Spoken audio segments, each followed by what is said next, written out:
Hola a todos, aquí Kronerk, y hoy hablaremos de lo que pasó con Arsenal.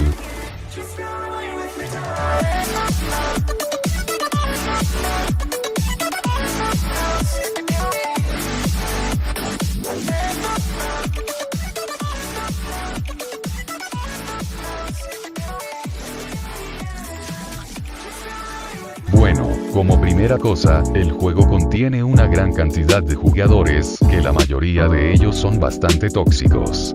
A nivel de enviar solicitudes para acosarlos o simplemente insultarlos.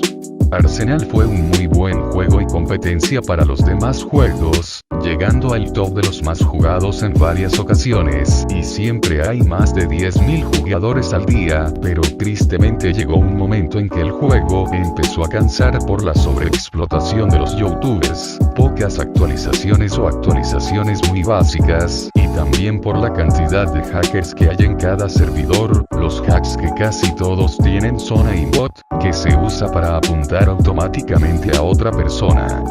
También walljack, que es mirar a través de las paredes a los demás jugadores, y finalmente un jack que no tengo el nombre, pero es para que todos mueran automáticamente. Muchas gracias a todos por ver el video, sé que es algo corto pero estuve 2 días editándolo, espero poder encontrarlos en el próximo video, nos vemos.